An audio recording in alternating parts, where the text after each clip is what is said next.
Spring is the renewal of the seasons, and as we welcome in the next season, we introduce you to a new magazine.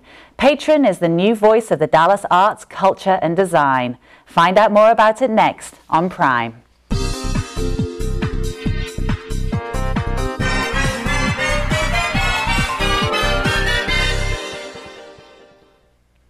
Hi, welcome to Prime. I'm Emily Hargrove. I'm very excited about this show because I have with me possibly the most glamorous and clued-in lady in Dallas, Terri Provencal, publisher and editor-in-chief of Patron magazine. And Patron magazine is it's the new kid on the block, but already the most popular kid on the block in terms of publishing and the arts and culture world. So Terri, thank you so much for being here. Well, thank you. I really, and what kind comment. well, you're gorgeous. So I'm so excited to be talking with you about Patron. And if you could, let's start off just talking about, you know, your idea for Patron and where it came from. And I'm going to put it right here so everybody can see it. Well, I'm absolutely passionate about art, in particular the visual arts. I grew up in a very artistic household. My father is an artist, not by trade, and my mother's very creative, a jewelry designer. She sewed in the early part of my life, and I just had that culture instilled in me as a child.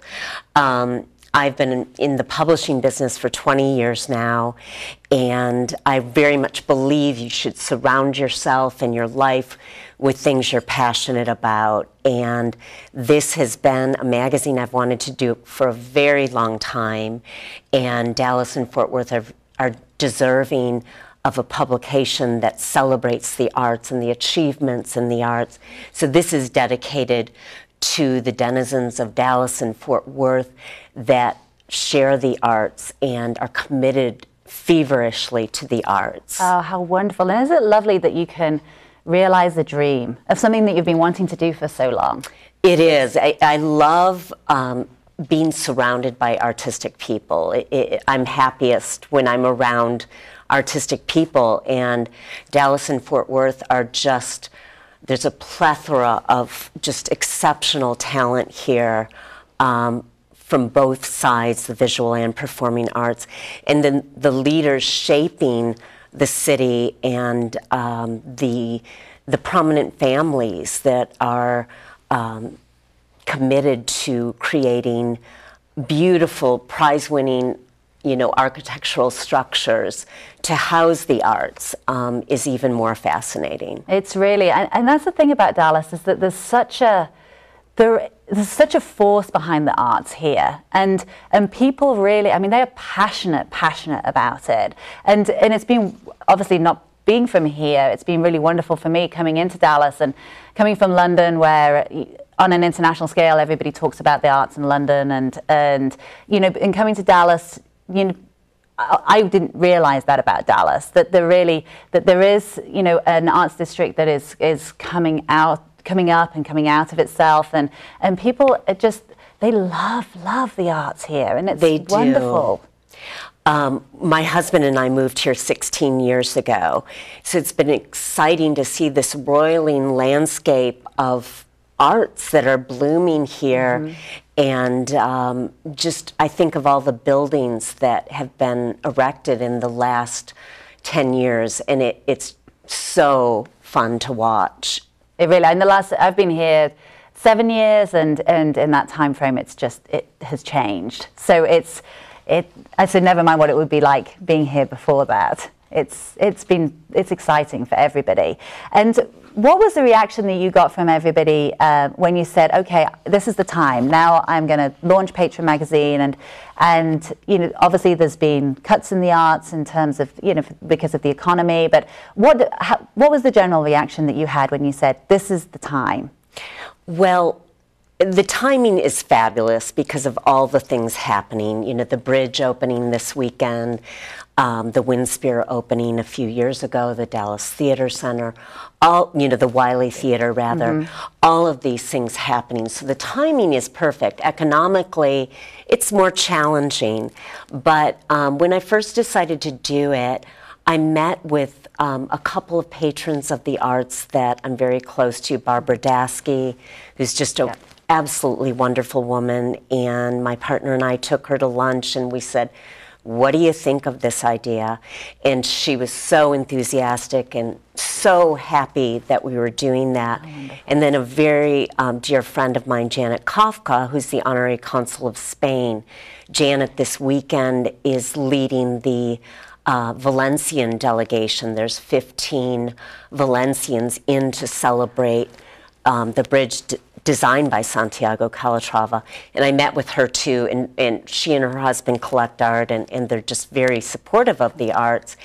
And those were the two I met with. So I purposely picked people that would be very positive, but the reaction was exceptional from everyone. I think I only had one person that supports the magazine from an advertising standpoint say, oh, Terri, what are you doing?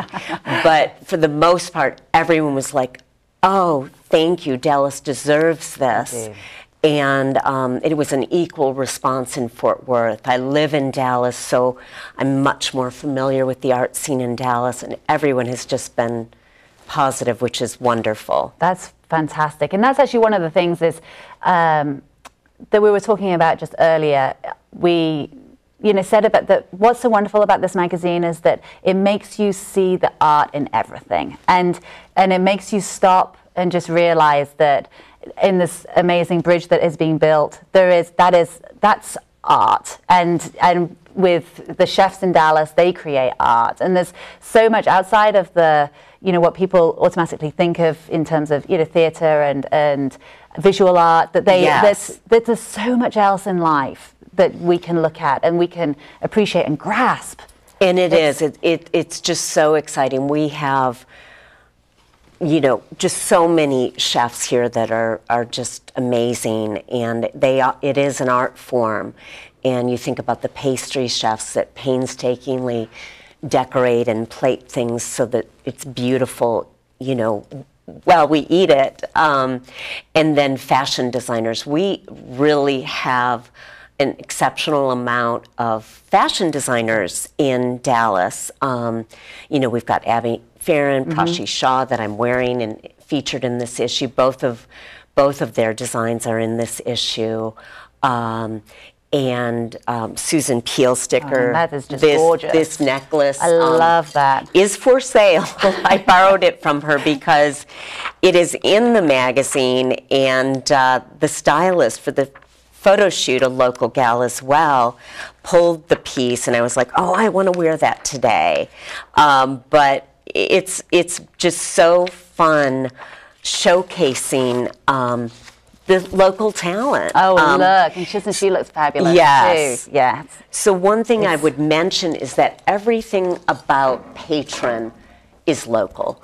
The writers are local, the photographers are local, the articles are about everything happening locally. Yes, we may cover things that people visiting, like James Valenti, the absolutely gorgeous tenor that will be back here to the Dallas Opera in La Traviata. So we will cover people that are visiting Dallas, but mostly it is about our local artisans. And it's about people that touch art in Dallas and will come in and touch art in Dallas. So, and Eric Swenson he's a Dallas sculptor, and he's featured in the magazine, and he'll be the first Dallas artist to be at the National Sculpture Center. Yes. Which is wonderful. It's so huge. And, before I met Eric, and I only recently met him last year, there was a sculpture that is at the Modern Art Museum of Fort Worth. And during that opening, I was completely captivated. It's a fawn-like creature. You don't know exactly what it is. Some people think it's a dog, but it looks like a fawn balanced on one hoof with this majestic cape, red and black cape. And you look at it and you're like, how is this balanced? And it's just so dramatic. and I was just in love with the sculpture. And Nan Coulter, who is a photographer, you know, very renowned photographer here, actually said, "Can we do something on Erik Swenson?" And I was like, absolutely, let's do it. And she's an artist as well. She captured Erik in his studio in such a beautiful way. I can't wait for the exhibit, and his work is just something that's really unique.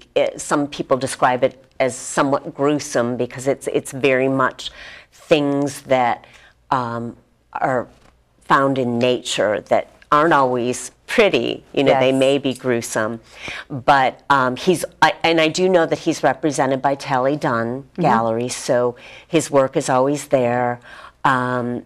We're very lucky to have him here. He's had an exhibit in Moscow and Sydney and one other place that I can't recall at the moment. That's and one of the other wonderful things is you're bringing out these people you're highlighting people that, you know, some you know, like myself, I wasn't familiar about Erik Swenson, and now I'm, you know, going to be tripping down to the National Sculpture Centre to go and check him out. And there's, you know, the young and philanthropic that you highlight in this issue, and it's really the Starck Project with, you know, Michael Caine and Melina McKinnon, and their, you know, the documentary that they're creating. It's just, it's wonderful because it just makes people realize that there's just so much.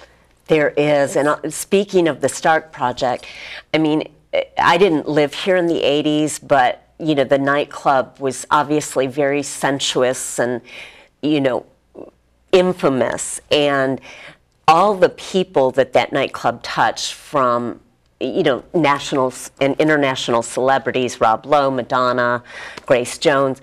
But then what's really exciting about it to me is that they're all five are local filmmakers. Your husband, Miles Yes. Hargrove, very handsome and wonderful. I think so too. And Michael and Melina, and they've just been a joy to work with on the story.